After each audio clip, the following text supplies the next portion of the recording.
Hello guys, episode 8 season 2 का मैंने इसके स्टार्टिंग में देखते हैं गांव से बाहर आता है और वो गांव से बाहर आते ही देखता है कि वहाँ पे वो रोबोट और पापुटा खड़े होते हैं। और पापुटा उसे कहती है, सासो मुझे यकीन था तुम वापस आओगे। और ब्लैक उसे देखता है और उसको सारी बातें बताता है कि क्यों वापस आया और उसे किस चीज़ की जरूरत है। तभी पापुटा कहती है, हाँ मुझे समझ गई, तुम उस नाइस स्मेलिंग और लो चाइल्ड के बारे में बात कर रहे हो ना। होता हाँ, मैं ननाची के बारे में बात करता हूँ और इसलिए मुझे तुम्हारा कोई पार्ट चाहिए पापुटा, मैं आपसे अपने दोस्तों को वापस दे सकूँ। तभी ननाची पापुटा कहती है कि मैं तो तुम्हें देने के लिए तैयार हूँ, कोई भी पार्ट चाहे, अगर तुम वो हमारा जो प्रॉमिस है वो पूरा कर दो तो वो कहता है तुम कुछ भी ले सकते हो मेरी बॉडी से। और तभी वो कहता है, प्रॉमिस? तुमने क्या क्या कहा? किस प्रॉमिस की बात कर रहे हो? तुम मुझे बताओ, मुझे तो कुछ याद नहीं उसके बारे में। तभी पापुटा कहती है, तुम सब कुछ भूल गए जो हमने वादा किया था, जो तुमने मुझे वादा किया था। तभी वो कहता है, पापुटा कहती है, तुम ही वो चीज कर सकते हो जो तुमने वादा किया था। और तभी वो कहता है, सोचता मन ही मन की मैं जो मुझे जो फेस दिखता है पापुटा का अपने पास्ट मेमोरीज में, वो इसी प्रॉमिस से रिलेटेड है। वो मुझे याद कराना चाहती है मेरी मेमोरीज पर, मैं याद नहीं कर पा रहा हूँ मेमोरीज को, अपनी जो धुंधली यादें उनको याद नहीं कर पा रहा। तो वो पूछता है, अगर कोई प्रॉमिस मैंने ऐसा किया है तो तुम मुझे प्लीज बताओ क्या प्रॉमिस हो जो मैं ही कर सकता हूँ, मुझे तुम बताओ, मैं उसके बारे में सोचूंगा और मैं ही कर सकता हूँ तो मैं उसको करूंगा, तो पॉसिबल होगा तो मेरे लिए।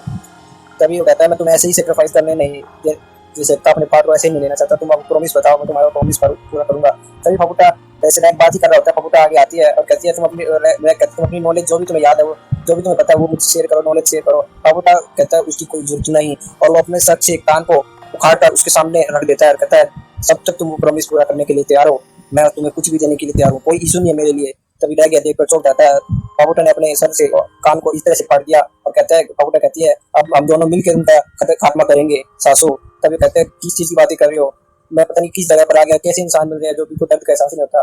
फिर दिखाया जाता है पापुटा के पास को और उसकी इरिमियो के पास को, जहाँ हमारी स्टोरी खत्म होती थी 7 एपिसोड में, कि वो जो उसकी मदर जो इरिमियो है वो बच्चों को जन्म देती है और बच्चों धीरे धीरे खत्म हो रहे होते हैं उसके सारे के सारे बच्चे। और जो वो हमारे वो थे वाजुकान, वो उसके बच्चों का सूप बनाकर वेको को खिलाता है और वेको उसको कन्वर्ट करती है वाजुकान को कि आखिरकार क्या चीज़ थी जो तुमने हमें खिलाई थी। वो उसे बताता है ऐसे कि मैंने सबको दिया, तुम्हें कोई चिंता करने की जरूरत नहीं है मेरी प्यारी बच्ची। और कहता है, तुम जो आंसर ढूंढ रहे हो वो सभी मिल जाएंगे तुम्हें। एपिसोड का नाम है परफॉर्म द मिस्टेक्स।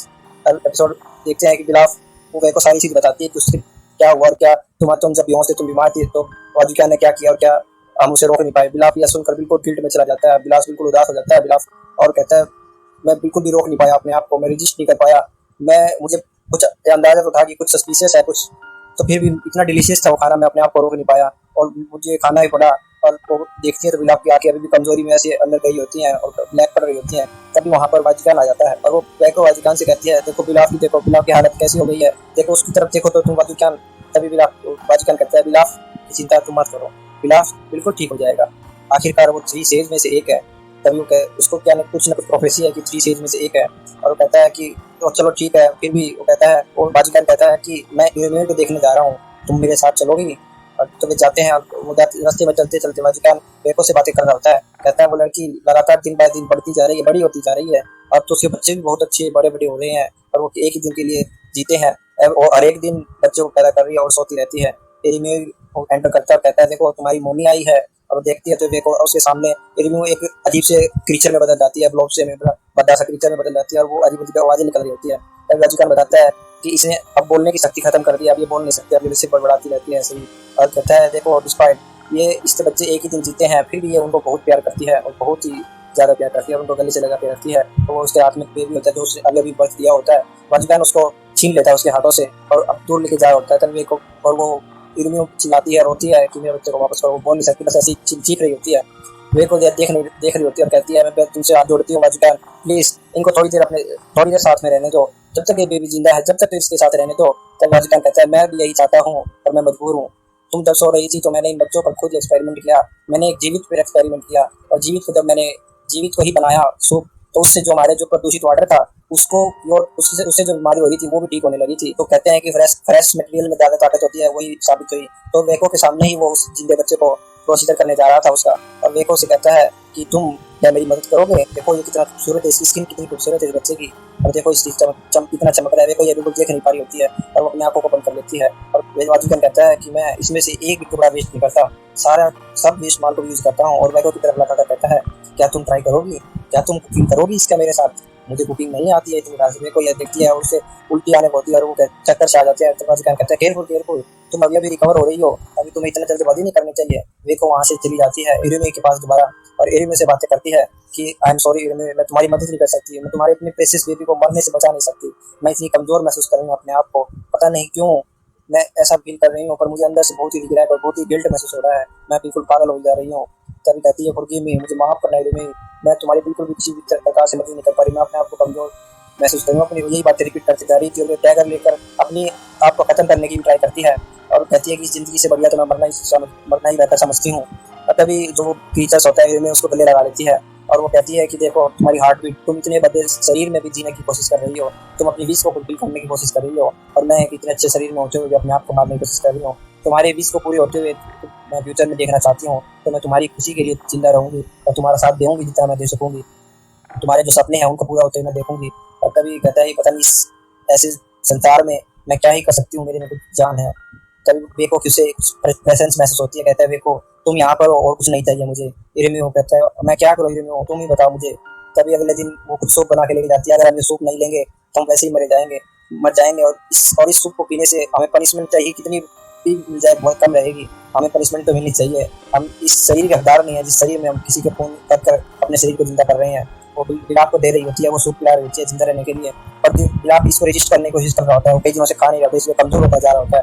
तभी कहता है बिलाप कहता है मैं तुमसे गिड़गिड़ाता हूँ, मुझे रोको, मुझे मत दो ये चीज़, मैं रजिस्ट करना चाहता हूँ, मुझे बहुत ही दिक्कत हो रही है इसे रजिस्ट करने में, फिर भी मैं कोशिश कर रहा हूँ। तो वो मरने की हालत में होता है, कमजोर होता जाता है, जैसे वो उसको अवॉइड करता है तो सारे के सारे लोग उस इरुमे के सामने प्रेयर कर रहे होते हैं, झूठी प्रेयर कि तुम ही हमारी देवी हो, तुम ही हमें बचा सकती हो। और तो सभी ये बता रहे होते हैं। जब सभी के सभी वहाँ रहने लगे तो इरुमे अब बर्थ देना बंद कर दिया उसने, इरुमे ने। तो सभी के सभी उसकी प्रार्थना करने लगे, कहते क्या हुआ, व्हाट्स रॉन्ग, इरुमे पूछती है वो आके वेको, और उसके अंदर देखती है तो कहती है तो अंडे जहाँ पर इसके अंडा इसकी छाती में लगा हुआ था उसका स्कार बचा हुआ है, फिर उसके अंदर रखाती है, अंदर देखती है तो उसके डीप इनसाइड अंदर बहुत गहराई में एक और अंडा दिखता है। वो कहते हैं तो क्रैडल ऑफ डिजायर, ये दूसरा अंडा, सेकंड वन। अभी वाजुकान वहाँ के बताता है ये सेकंड वन है, तुम्हें पता है जब तुम बीमार थी फिर वो बहुत बीमार होती चली गई, तो तुमसे कनेक्ट है एक किस्म की, जैसे तुम बीमार होती गई वो भी बीमार होती गई, तो मैंने सोचा कोई इसको दूसरा अंडा दिया जाए जिससे उसमें दोबारा ताकत आए। तो कहती है क्या कहना चाहे हो तुम। तो कहता है ये ऐसी चीजें बहुत और भी हैं, तुम्हें पता है मैंने इंटरफेरेंस यूनिट से कहा कि वे कहते हैं कि उन्होंने ये बहुत सी चीजें देखी हैं पर उनको ये यूज नहीं करनी आती थी, तो मैंने उनसे कहा कि तुम मेरे लिए लाओ, तुम एक अंडा और लेके आए थे मेरे लिए ढूंढ कर कहीं से, और मैंने ये इरुमे को दिया। अब इरुमे की वो कहते फिर वो पूछती कि इरुमे की सेकंड विश क्या है, वे को पूछती है उससे वाजुकान से, और वो कहता है बस वाजुकान हंसता है और कहता है अभी तक हमें पता नहीं क्या विश है। वो कहता है इरुमे वो कुछ अजीब अजीब आवाजें करने लगती है, वहाँ पर अपने हाथ पैर हिलाने लगती है, और वो वाजुकान कहता है देखो तुमसे कनेक्ट है, ये तुमसे सिंपैथाइज हो रही है इरुमे। तभी वाजुकान कहता है टाइम आ गया है सेकंड विश का, और वहाँ से जो इरुमे है वो हिलने लगती है, अपने हाथ पैर हिलाने लगती है और कहती है हमें इसके साथ चलना होगा। अब इरुमे की ट्रू विश यानी जो सच्ची इच्छा है वो देखनी होगी, अपनी आंखों से देखनी होगी क्या मांगना है। सभी के सभी लोग इरुमे के पीछे जाते हैं, इरुमे वहाँ से निकल कर कहीं जा रही होती है। तभी वे को कह देती है कहाँ जा रही है आखिरकार इरुमे, मेरी प्यारी इरुमे। उसके पीछे सभी जा रहे होते हैं, वहाँ पर कुछ मॉन्स्टर्स आ जाते हैं जो कि कुछ लोगों को उठाकर खा जाते हैं, और तभी एक दो लोग हवा में उन पंछी जैसे मॉन्स्टर्स को बाहर ले जाते हैं और कहते हैं कि हमें कैंप से बाहर आना नहीं चाहिए था, ये बहुत खतरा है, सब कुछ खत्म हो जाएगा इस हालत में। वाजुकान सबको दिलासा देता है हमें सभी को एक साथ रहना होगा, हमें इरुमे के पीछे चलना होगा, हमें सिर्फ यही ध्यान रखना है, हमें इरुमे के पीछे चलते रहना है। बिलाप को पीठ पे बिठाया होता है वाजुकान और कहता है बिलाप कह रहा होता है मुझे यहीं पर छोड़ दो, मुझे आगे नहीं जाना। वो कहता है वाजुकान कहता है तुम्हारे बगैर कुछ नहीं है, मुझे पता है कि तुम 3 एज में से हो, तुम नोबल, तुम एक अच्छे घराने से हो, तुम्हें दर्द का पता नहीं है, तुम इस सफरिंग को झेल नहीं पा रहे, पर तुम्हें झेलनी होगी ये। और कहते हैं हमने किसी ने भी इतनी सफरिंग कभी नहीं झेली, पर हमें झेल रहे हैं, हमें अपने होमलैंड को ढूंढना है। तभी इरुमे एक क्लिफ पे जाके रुक जाती है, पहाड़ की चट्टान के किनारे पे जाके रुक जाती है, और वहाँ पे सारे लोग रुक जाते हैं। तो इरुमे बहुत बड़ी एक ग्लोब सा बनी होती है, लंबी सी, पिंक कलर की होती है। तभी वाजुकान इंटरफेरेंस यूनिट से पूछता है कि हम तुम्हें पता है ये जगह क्या है, कहाँ पर पहुंचे हम। तभी कहता है कुछ खास जगह तो नहीं है, कोई हिडन स्पॉट है ये, वो भी बिल्कुल सेंटर ऑफ पिट के बिल्कुल नीचे है ये। वो कहता है वाजुकान कहता है मुझे लगता है इसे अपनी शेड का पसंद नहीं है, वो अपनी शेड बदलना चाहती है। तभी वे को पूछती है इरुमे क्या हुआ तुम्हें। इरुमे अपनी जो पिंक कलर की शेड है उसको चेंज कर रही होती है, पता नहीं वाजुकान को कैसे पता है ये चीज, तो वो अपनी शेड पिंक कलर की ऊपर से उतारती है और येलो कलर की बन रही होती है, और उसके ऊपर बहुत सारे टेंटिकल्स आ जाते हैं निकल कर, और वो टेंटिकल्स वहाँ के जो क्रीचर्स होते हैं उनको पकड़ पकड़ कर अब्जॉर्ब कर रहे होते हैं, अपने अंदर खींच रहे होते हैं। तो वाजुकान देख रहा होता है कि ये सभी क्रीचर्स को अपनी तरफ लूट कर रही है और उनको खींच कर अपना खाना बना रही है, अपनी एनर्जी पूरी कर रही है। तभी वहाँ पर बिलाप कहता है मैं गिड़गिड़ाता हूँ आपके उसके सभी के सामने और इरुमे के सामने, मुझे कंज्यूम कर लो, मुझे भी अपने अंदर संभाल लो, और मैं इस लाइफ से अब और कुछ नहीं चाहता, जब से मैंने तुम्हारे डियर को तुम्हारे बच्चों को छीना है और उनका सेवन किया है, तो मैं पछतावा इस लाइफ ये जीवन जीने का मुझे कोई अधिकार नहीं है, इस ह्यूमन बॉडी का कोई अधिकार नहीं है। मैंने बहुत बारी पहले भूख प्यास झेली है, पर मैं आपके ऊपर रेजिस्ट नहीं कर पाया तुम्हारे उस खाने के सामने। तो मुझे मेरा जो प्राइड है, मेरी कन्विक्शन है, अब सब कुछ खत्म हो गई है। अब मैं और जिंदा रह नहीं सकता। वो इल्म की सेल के ऊपर हाथ टेक कर कहता है, मैं इस ह्यूमन फॉर्म में और नहीं रह सकता। मैं तुमसे बहुत गिड़गिड़ाता हूँ, मुझे मुझे पनिश करो, मुझे कुछ सजा दो। मुझे अभी पूरे गिल्ट में रहता है बिलाप, और कहता है कि तुम मेरे शरीर की बोन्स, मेरी आत्मा, मेरे हर एक पार्ट को वो तुम कंज्यूम कर सकती हो। मेरे शरीर का अधिकार नहीं है बिलाप ये कह होता है। तुम सब कुछ दीवार खा सकती हो, इसमें से कंज्यूम कर सकती हो, इनमें से कहता है। जब एरेम्यू के एक और बड़ा सा गेट खुलता है, एक चैम्बर सा, उसमें ग्रीन ग्रीन लाइट होती है और बिलाप उसके सामने बैठा होता है। और बिलाप सभी के सभी वहां देख कर चौंक जाते हैं कि बिलाप क्या करने जा रहा है। और बिलाप खड़ा होता है और उसके अंदर चला जाता है। जैसे उसके अंदर जाता है तो वहाँ पर वे बैलेंसिंग के जो शैडोस होती हैं, वे उसके बिलाप के शरीर के आर पार निकल जाती हैं और उसको एक क्रीचर में बदल देती हैं, जो कि प्रेजेंट में अभी बिलाप बना हुआ है। वो लोग एक ड्रैगन टाइप का, स्नेक टाइप की बॉडी है उसकी, बड़ी लंबी, और ऊपर फ्लावर जैसा चेहरा है उसका। तो सभी लोग ये देखते हैं, कहते हैं बिलाप ने नया रूप ले लिया, एक ये तो बहुत ही खूबसूरत है, कितना अच्छा है। और तभी वाजिकान भी कहता है, थैंक यू बिलाप, तुमने ये करके दिखाया इस टाइम पर, जिससे अब सारे के सारे लोग हमारे अपनी क्वीन का पीछे जा सकेंगे। तुमने अपने आप को ऑफर किया, हम अपनी बॉडी, अपनी सोल हमारी क्वीन को ऑफर करेंगे। हमें जो भी हमें गिल्ट है, हम अपनी अभी हमारी क्वीन ने हमारे लिए एक घर बनाया है, शेल्टर बनाया है, हम इसमें समा जाएंगे इसके साथ। और तभी कहते हैं, ये हमारा जो घर है, ये सोने से भी बहुमूल्य है, ये हमें होमलैंड दिया, जिससे हम बाहर के घर से, बाहर के क्रीचरों से बच सकेंगे। तभी कहता है, अब जो हम ऑब्टेन करने जा रहे हैं वो बहुत ही मच ग्रेटर है हमारी इस ह्यूमन बॉडी से। और सारे के सारे उसके इरिम्यू के अंदर जाने लगते हैं और कहते हैं, ये हमारा घर है, हमारा घर है, और उसके अंदर जा रहे होते हैं। वाजिकान दूसरी तरफ देखता है तो वेको वहाँ से अलग हो जाती है उन सबसे और कहती है कि मैं इसके पीछे नहीं जाऊंगी। वेको से वाजिकान पूछता है, ये तो इरिम्यू की विश है, इरिम्यू चाहती है कि हम सब उसके अंदर आए, उसमें समा जाएं, और वो हमें शेल्टर करना चाहती है। तभी वो वेको भी कहती है, मैं ये बिलीव नहीं कर सकती कि ये इरिम्यू की विश है, और मैं ये सेकंड एग है जो मैंने सेकंड एग उसमें लगाया, ये वह करवा रहा है उससे, उसकी विश है ये। और कहता है, वेको तुम ये करना नहीं चाहोगी, तुम क्या करने जा रही हो फिर? तभी कहता है कि मुझे ये बहुत पहले कर देना चाहिए था। वेको कहती है, तो वाजिकान कहता है, अगर तुम चली गई तो इरिम्यू की विश पूरी नहीं होगी कभी भी। इरिम्यू तुम्हें भी वहीं पर चाहती है अपने साथ, बेचारी इरिम्यू कहती है, बेचारी इरिम्यू वेको कहती है पर वो बहुत ही, तो अगर तुम यहाँ पर नहीं रहोगी तो वो धीरे धीरे बहुत उदास हो जाएगी और कमजोर पड़ती जाएगी और मर जाएगी। और देखो तुम ऐसा चाहती हो। तो कहती है, so then if I die, अगर मैं मर जाऊंगी तो तुम्हारी जो भविष्यवाणी है वो भी फेल हो जाएगी, इसका मतलब। वाजिकान ये देखकर चौंक जाता है और वो कहती है, आई एम सॉरी इरिम्यू, और वो क्लिफ पे से छलांग लगा देती है कि मैं से एक बड़ी साइंटिस्ट बनना चाहती हूँ, अपने बारे में सोचना चाहती हूँ, इस सॉफ्ट डार्कनेस को मैं अकेले ही जीना चाहती हूँ, या मैं किसी को नहीं दूंगी अपने। और वो नीचे कूद जाती है और वाजिकान पर उसको पकड़ लेता है और कहता है, उसका एक हाथ डिफॉर्म हो गया होता है, स्टोन में बदला होता है। तभी वेको कह रहे थे, क्या ये वो जो प्रदूषित वाटर है उसके सिम्टम्स है? नहीं, ये वो नहीं हो सकता, इसने वही यूज किया होगा। और वो ऐसे बोलते बोलते बेहोश हो जाती है और जब उसकी आंखें खुलती है तो कह रही होती है कि कोई मुझसे वो नहीं ले सकता, इरिम्यू अकेली है। और तभी वो अपनी आंखें खोलती है तो देखती है जहाँ पे प्रेजेंट में वेको कैद की गई थी वहाँ पर दिखाई जाती है। और वेको कह रही होती है, मैं कहाँ पर हूँ? और तभी वाजिकान वहाँ पर आता है और कहता है, तुम इरिम्यू के हेड में हो, उसके दिमाग के अंदर हो, उसके सेंटर में हो। और तभी वाजिकान कहता है कि तुम यहाँ से डायरेक्ट कनेक्शन बना सकती हो इरिम्यू के साथ, और तुम उसकी सारी फीलिंग्स, उसके जो वो देख रही है, जो महसूस कर रही है, सब कुछ महसूस कर सकती हो। तभी वेको कहती है, वाजिकान बिल्कुल अभी पूरा ओलो में बदल गया होता है। उसने वो कहता है कि देखो ये मुझे सूट कर रहा है ना ये बॉडी। वाजिकान कहता है और कहता है, अच्छा तुमने क्रैडल ऑफ डिजायर यूज किया है पूरा? वो कहता है, हाँ तुमने ठीक समझा, मैंने क्रैडल ऑफ डिजायर यूज किया था और मैंने वो जो बॉडी जिसमें यूज किया था वो मैंने इरिम्यू को हवाले कर दी। अब मैं सिर्फ उसके साथ ही चल सकता हूँ, और इस बॉडी उस थोड़ी देर मैंने यूज किया था, उसने मुझे छोटा सा निशान दिया है सिर्फ। और कहता है, क्यों तुमने ये क्यों यूज किया? जबकि पहले ही जब इंटरफेरेंस यूनिट ने वार्न किया था कि एडल्ट लोगों को ये क्रैडल ऑफ डिजायर यूज नहीं करना है, उन पर ये हावी हो सकता है। तभी वो कहता है, वेको तुम क्या समझ रही हो? सब मुझे डिवाइन पोजेस्ट मानते हैं, तो इसका मतलब मैं कुछ नहीं करूं? मैं अपनी तरफ से सब कुछ करने की कोशिश करता हूं जिससे मेरे कॉमेट्स और मेरे सभी लोग सलामत रहे। मैं सब किसी पे कुछ नहीं छोड़ता। तुमने तो विटनेस किया ही है, कर्स पीट, ये एबिस है, ये कर्स से भरी हुई है, अगर हम कुछ नहीं करेंगे तो ये हमें निकल जाएगी। तभी कहता है कि हमें हर दिन प्रे करनी चाहिए, सिर्फ प्रे करने से कुछ नहीं होगा, हमें कुछ ना कुछ तो करना चाहिए। तुम क्या करोगी? तुम प्रे करती रहोगी? वेको से पूछता है ये चीजें। कहता है, मुझे पता है, हम सब यहाँ पर गैदर हुए हैं, इकट्ठा हुए हैं तुम्हारे कंपस की मदद से। जो कंपस तुम हमारे पास लाई थी उसकी वजह से हम सब यहाँ पर इकट्ठे हुए हैं। जब मैंने तुम्हारा कंपस सबसे पहले देखा था, मुझे ऐसा महसूस हुआ था कि मुझे अपने घर की याद आ रही है, मुझे अपना घर चाहिए था। वो घर मुझे ढूंढते ढूंढते हमारे होमलैंड ने, हमारे घरों ने तो हमें निकाल दिया था, पर अब जो घर हम ढूंढना चाह रहे थे वो घर हमें मिला।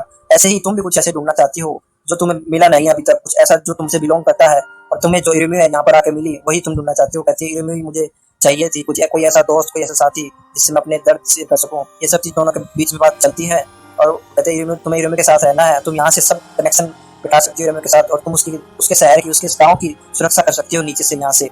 तभी वो देखती है और वाजुकान वहाँ से चला जाता है कि मुझे यहाँ से जाना चाहिए, और वो वहाँ से चला जाता है। और तू कहता है तुम यहाँ पर पूरे शहर पर नजर रख सकती हो, सभी बंदों पर, सभी जो पीपल्स हैं ऊपर रहने वाले, उनकी फीलिंग को देख सकती हो, और तुम उनको डायरेक्ट पनिश भी कर सकती हो यहीं से। ये जगह तुम्हारी अकेले की जगह है, तुम यहाँ पर रह सकती हो। और तभी वो देखती है अंधेरे में उसे बहुत सारे सिंगल्स महसूस होते हैं वहाँ पर। वे को अंधेरे में बैठी बहुत सारे फेंट कमजोर सिंगल्स को महसूस करती है वहाँ पर। उसमें सभी जो लोग उसके साथ थे सभी के सभी कहती है कि सभी के सभी लोगों ने एरियो को अपनी बॉडी, अपनी फ्लैश, सोल सब कुछ दे दिया और होलो में कन्वर्ट हो गए हैं सभी लोग। एक लड़की दिखाई जाती है जो एक होलो में कन्वर्ट हो गई होती है, और एक लड़का दिखाया जाता है जो इस होलो में कन्वर्ट हो गया है, और जो उनके साथ कुछ मैन पावर आई थी कुछ होलोस में कन्वर्ट हो गए हैं, ये सब दिखाया जाता है। और कहते हैं कि एरियो अब अपनी इंटेलेक्ट, जो ह्यूमन इंटेलेक्ट है वो खो चुकी है पूरी तरह से।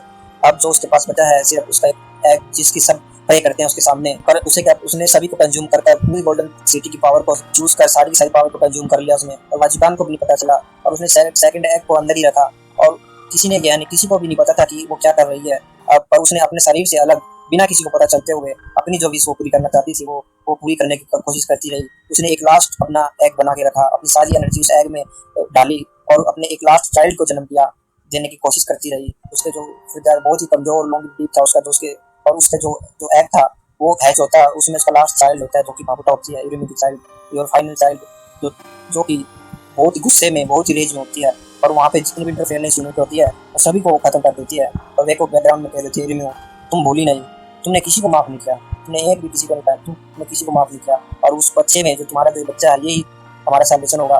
तुमने सारा दर्द अपने अंदर जमा करके रखा, जो भी तुमने स्क्रीन, जो इतनी भी चीखें तुमने अपने बच्चों की देखी, सुनी, वो सभी की सभी इस पापुटर ने भी सुनी, और तुम्हारे चाइल्ड ने भी, और इसने भी सभी अपने सिबलिंग्स को, काउंटलेस सिबलिंग्स इसके जितने भी मरे हैं, उनका जो रिग्रेट्स है ना बचाने का, वो भी इसके अंदर है दर्द। तभी वो कहता है कि तुम्हारी सोल जो इम्प्रिजन हुई है इस गाँव के अंदर, अब वो एक जिंदा बच्चे में जन्म लिया है, और कहती है कि अब यही तुम्हारा बदला लेगी और तुम्हें आजाद करेगी इसमें से। और तभी वो मुड़ के देखती है वो पापुटा, तो उसको बहुत सारे अंदर से वो लोग देख रहते हैं कि ये कहाँ से आया, और वो पापुटा वो देख कर शर्मा जाती है, और सारे बंदे उसको देख रहती है, और वो वहाँ से भाग जाती है दोबारा। और मैं कोई पीछे से कह रही है कि अब यही लड़की, ये प्रिंसेस, डार्कनेस से बनी प्रिंसेस, अपनी एक इकलौती होप है जो तुम्हारी मदद कर सकती है, हमें हमारा उद्धार कर सकती है, और अपनी मदद की जो विश है उसने इनहेरिट की है, अब वही उसके पूरा करेगी और अपनी लाइफ जिएगी, अपनी जो कर्ज है, जो हम पर कर्ज है उसको खत्म कर सकती है, और एक अपनी जॉयफुल जर्नी को जी सकती है, अगर वो अब इसमें इतनी ताकत है जो कभी नहीं खत्म हो सकती।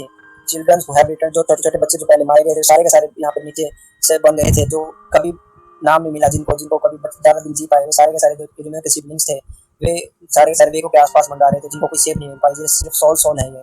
तो वो कहते हैं यू लिटिल वन, मैं तुम्हारा नाम दूंगी, तुम्हारा नाम काटी है, और वे सभी को नाम देती है, और कहती है तुम्हें अगर रात को नींद नहीं आएगी तो तुम्हें मेरी लुबाई सुनाऊंगी, तुम्हें सॉन्ग सुनाऊंगी, और तुम्हारे साथ ही रहूंगी, तुम्हारी मदर तुम्हें बन सकती है, तुम्हारी एक यंगर सिस्टर की तरह, तुम्हारी क्रीचर मदर में तुम्हारी बनूंगी, और वो उसके साथ ही, उनके साथ ही रहती है। और ये सीन चेंज होता है, प्रेजेंट में सीन आता है, और जहाँ कहती है कि इरिनो के पास इतनी स्ट्रेंथ नहीं है इस विलेज को मेंटेन करने के लिए, क्योंकि जितने भी एक्ट थे उसके पास 3 एक्ट सारे के सारे पापुटा ने इनहेरिट कर लिए हैं। तो वो तो इस जो हमारी एक्टिविटीज होती हैं इस गांव में, जो बाहर से लोग विजिटर्स आते हैं, इससे इस गांव की वैल्यू बनी रहती है, इससे वो इसीलिए इरिनो अभी तक जिंदा है, बियॉन्ड मेरी इमेजिनेशन से अभी तक बहुत ज़्यादा समय तक वो जिंदा रही है। और अब ये गाँव बहुत बड़ा हो गया है, इसमें बहुत लोग हैं, तो मुझे नहीं लगता ज़्यादा दिन इरिनो जिंदा रह पाएगी। तभी वे को पूछती है, वे को पापुटा अगर क्या आखिरकार क्या करना चाहती है, तभी वे को बताती है कि वो अपनी माँ को आज़ाद करना चाहती है, और वो इस गांव को डिस्ट्रॉय करके ही माँ को आज़ाद करना चाहेगी, पर वो ऐसा नहीं कर सकती क्योंकि उसका नेचर एक होलो टाइप का है, तो वो इस गांव के अंदर एंटर नहीं कर सकती। तो वो बहुत सालों से ट्राई कर रही है, कोई ना कोई रास्ता ढूंढ रही है कि वो कैसे इसको पूरा कर सकती है। तभी वे को कहती है कि वे को तुम क्यों नहीं पापुटा से कुछ रीजन कर कुछ उसे समझाकर, बातचीत कर उसे समझा लो। पर वो कहती है को तुम क्या कह रही हो, ये उसकी मदर की विश थी, और तुम कहती हो वो एडवेंचर पूरा करना पड़ता, तो उसकी मदर की विश अब पापुटा की विश है, और मैं इसमें कुछ नहीं कर सकती, मैं उसको चाहूँ तो स्टॉप कर, मैं उसको रोकूं भी तो रोक नहीं सकती। मना कर देती है कि मैं उसकी तुम्हारी मदद इसमें कुछ नहीं कर सकती, तुम्हें जो करना है खुद ही करना होगा। रिको उससे पूछती है वे को तुम क्या चाहती हो, तो वो कहती है मैं तो एक ही चीज चाहती हूँ, बस मैं कभी पापुटा के बारे में भूलूं नहीं, उसको हमेशा मैं याद रखूँ, बस यही चीज मैं चाहती हूँ। और ये एपिसोड 8 यहीं पर खत्म होता है। अगर आपको एपिसोड 8 का एक्सप्लेनेशन अच्छी लगी हो तो लाइक करना, शेयर करना, सब्सक्राइब करना। मैं मिलता हूँ नेक्स्ट एपिसोड 9 में। Thanks for watching, good bye.